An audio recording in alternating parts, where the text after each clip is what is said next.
ಆತ್ಮೀಯ ಬಂಧುಗಳೇ, ಗುರು ಪೌರ್ಣಿಮೆಯ ಶುಭಾಶಯಗಳು. ಗುರು ಅನ್ನೋ ಶಬ್ದ ಇದೆಯಲ್ಲ, ಅದು ಒಂದು ವಿಶೇಷವಾಗಿರುವಂತಹ ಶಬ್ದ. ಅದು ನಮ್ಮ ಜೀವನದಲ್ಲಿ ಎಲ್ಲ ರಿಲೇಷನ್ಶಿಪ್ಗಿಂತ ಒಂದು ಡಿಫ್ರೆಂಟ್ ಆಗಿರುವಂಥದ್ದು, ಒಂದು ಭಾವುಕತೆ ತುಂಬಿರುವಂತಹ ಒಂದು ರಿಲೇಷನ್ಶಿಪ್ ಅದು. ಗುರು ಇಲ್ಲದೆ ಈ ಜಗತ್ತಲ್ಲಿ ಏನೂ ಇಲ್ಲ, ಏನು ಗೊತ್ತಾಗೋದು ಇಲ್ಲ. ಬೇಕಾದರೆ ನಾವೇ ಅದನ್ನು ಒಂದ್ಸರಿ ಯೋಚನೆ ಮಾಡಬೇಕು.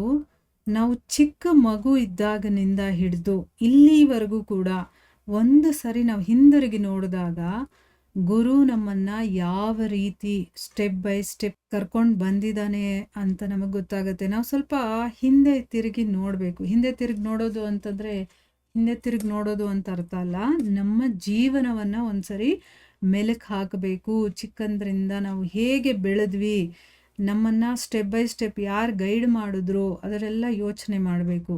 ಯೋಚನೆ ಮಾಡ್ತಾ ಇದ್ದೀರಾ, ಮಗು ಇದ್ದಾಗಿಂದ ಅಂತ ಹೇಳ್ತಾ ಇದ್ದಾರಲ್ಲ ಅಂತ. ಹೌದು, ಈ ಪ್ರಪಂಚಕ್ಕೆ ನಾವು ಬಂದಾಗನಿಂದ ಮೊದಲು ನಾವು ನೋಡುವಂಥ ಗುರು ತಾಯಿ ಅಲ್ವಾ. ನಮ್ಮೆಲ್ಲರಿಗೂ ಗೊತ್ತು, ಅದು ತಾಯಿನೇ ಮೊದಲ ಗುರು ಅಂತಂದ್ಬಿಟ್ಟು. ಕಲಿಯೋದು, ಹೇಳ್ಕೊಡುವಂಥದ್ದು, ತಿದ್ದೋದು, ಮುದ್ದಾಡೋದು, ಕೇರ್ ಮಾಡುವಂಥದ್ದು, ಭಾವನೆಯನ್ನು ಹಂಚುವಂಥದ್ದು, ಪ್ರೀತಿಸುವಂಥದ್ದು, ಇನ್ನೂ ಹೇಳ್ತಾ ಹೋದರೆ ಬೇಕಾದಷ್ಟಿದೆ. ಅದಕ್ಕೆ ತಾಯಿನೇ ಮೊದಲ ಗುರು ಅಂತ ಹೇಳ್ತಾರೆ. ಇದು ಮುಗಿಯೋದೇ ಇಲ್ಲ ಅವಳ ಬಗ್ಗೆ ಹೇಳಬೇಕು ಅಂತಂದರೆ. ಎಲ್ಲ ರೀತಿಯಲ್ಲೂ ಕೂಡ ಅವಳು ನಮಗೆ ಹೇಳ್ಕೊಡ್ತಾಳೆ. ಆಮೇಲೆ ಬರುವಂಥವರೇ ತಂದೆ. ಈ ಜಗತ್ತಿನ ರೀತಿ ನೀತಿ ಹೇಗೆ, ಇಲ್ಲಿ ಜೀವನ ನಡೆಸೋದು ಹೇಗೆ, ನಮಗೆ ಬದುಕಿನ ಪಾಠವನ್ನು ಹೇಳ್ಕೊಡುವಂಥವನು. ಅವನು ಎಷ್ಟು ಕೇರ್ ಮಾಡ್ತಾನೆ, ನಮಗೆ ಕರ್ತವ್ಯವನ್ನು ಹೇಳ್ಕೊಡ್ತಾನೆ. ಹೀಗೆ ಬೇಕಾದಷ್ಟಿರದೆ.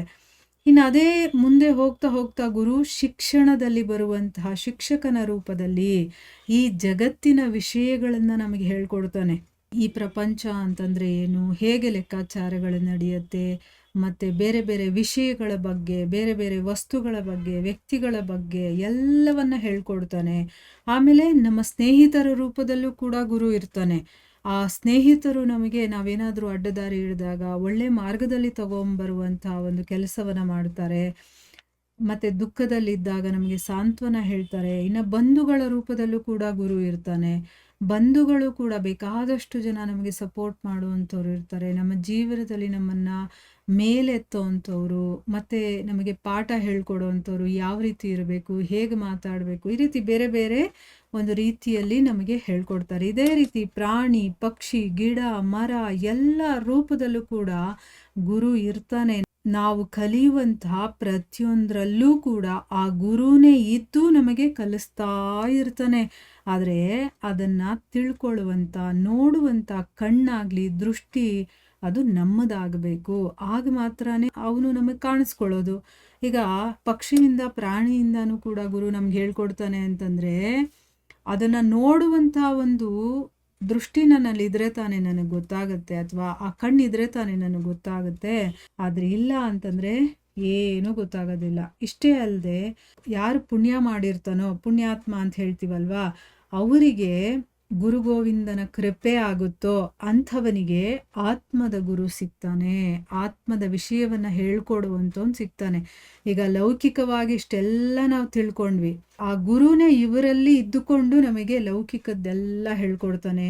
ಯಾವಾಗ ನಾನು ಪುಣ್ಯಾತ್ಮನಾಗಿರ್ತೀನೋ, ಯಾವುದೋ ಒಂದು ಜನ್ಮದಲ್ಲಿ ಏನೋ ಮಾಡಿರ್ತೀನೋ, ಆ ಗುರು ಮತ್ತು ಗೋವಿಂದನ ಕೃಪೆ ನಮ್ಮ ಮೇಲೆ ಆಗುತ್ತೋ, ಆಗ ಆತ್ಮ ವಿಷಯವನ್ನು ಹೇಳ್ಕೊಡುವಂತಹ ಗುರು ಸಿಗ್ತಾನೆ. ಅಂತರಾಳದ ಗುರು, ಆಧ್ಯಾತ್ಮಿಕ ಗುರು ಅಂತ ಹೇಳ್ತೀವಲ್ವ, ಅಂಥವ್ರು ಸಿಗ್ತಾರೆ. ಅವರು ಸಿಕ್ಕಿದಾಗ ನಾವು ಅವನನ್ನು ಕಂಡುಕೊಂಡಾಗ ನಿಜವಾಗ್ಲೂ ಕೂಡ ನಮ್ಮ ಜೀವನ ಸಾರ್ಥಕತೆಯನ್ನು ಪಡೆಯುತ್ತೆ. ಅಲ್ಲಿವರೆಗೂ ಕೂಡ ಸಾಮಾನ್ಯವಾಗಿ ಎಲ್ಲರಿಗೂ ಸಿಗುವಂಥದ್ದು ಸಿಗ್ತಾ ಇರುತ್ತೆ. ಆದರೆ ಯಾವಾಗ ಅವರ ಕೃಪೆ ಆಗುತ್ತೋ ಆಗ ಮಾತ್ರ ನಮಗೆ ವಿಶೇಷವಾದಂಥದ್ದು ಸಿಗತ್ತೆ. ಅವನ ಆಶ್ರಯ ನಮಗೆ ಸಿಕ್ಕಾಗ ನಿಜವಾಗ್ಲೂ ಕೂಡ ನಮ್ಮ ಹುಡುಕಾಟ ಅನ್ನೋದಿರುತ್ತಲ್ಲ, ಅದು ನಿಂತು ಹೋಗುತ್ತೆ. ಈಗ ನಾವು ಕಲಿತಾ ಇದ್ರೆ ಇನ್ನೂ ಕಲಿಬೇಕು, ಅದು ಕಲಿಬೇಕು, ಇದು ಕಲಿಬೇಕು, ಇದನ್ನು ತಿಳ್ಕೊಬೇಕು, ಅದನ್ನು ತಿಳ್ಕೊಬೇಕು, ಏನೇನೋ ಹುಡುಕಾಟ ನಡೀತಾನೆ ಇರುತ್ತೆ. ಯಾವಾಗ ನಮಗೆ ಗುರು ಸಿಕ್ಕಿ ಅವನ ಆಶ್ರಯ ಸಿಕ್ಕಿಬಿಡುತ್ತೋ ಆಗ ನಮ್ಮ ಹುಡುಕಾಟ ನಿಲ್ಲುತ್ತೆ. ನಮ್ಮಲ್ಲಿ ಒಂದು ಶಾಂತಿಯ ಭಾವನೆ ಕೂಡ ಬರುತ್ತೆ. ಅವನೇ ಆಗ ಸರ್ವಸ್ವನಾಗ್ಬಿಡ್ತಾನೆ ನಮಗೆ.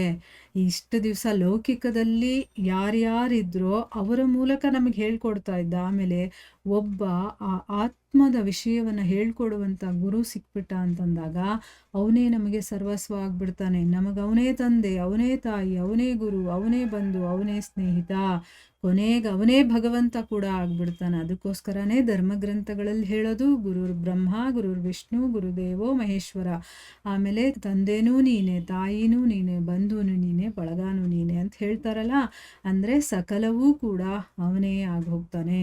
ನಮಗೆ ದುಃಖವಾದಾಗ ಅವನು ತೊಡೆ ಮೇಲೆ ಮಲಗಿಸ್ಕೊಂಡು ಹೇಗೆ ನಮ್ಮ ತಾಯಿ ನಮ್ಮ ತಲೆಯನ್ನು ನೇವರಿಸಿ ನಮಗೆ ಸಮಾಧಾನ ಮಾಡಿ ನಮಗೆ ಶಾಂತವಾಗೋ ರೀತಿ ಮಾಡ್ತಾಳೋ, ಅದೇ ರೀತಿ ಗುರು ಕೂಡ ನಮಗೆ ತಲೆನೇವರಿಸ್ತಾ ಸಮಾಧಾನ ಮಾಡ್ತಾನೆ. ಮಾನಸಿಕವಾಗಿ ನಮಗೆ ಎಲ್ಲ ರೀತಿಯ ಭಾವನೆಗಳ ಜೊತೆ ನಮ್ಮನ್ನು ಸ್ಪಂದಿಸ್ತಾನೆ.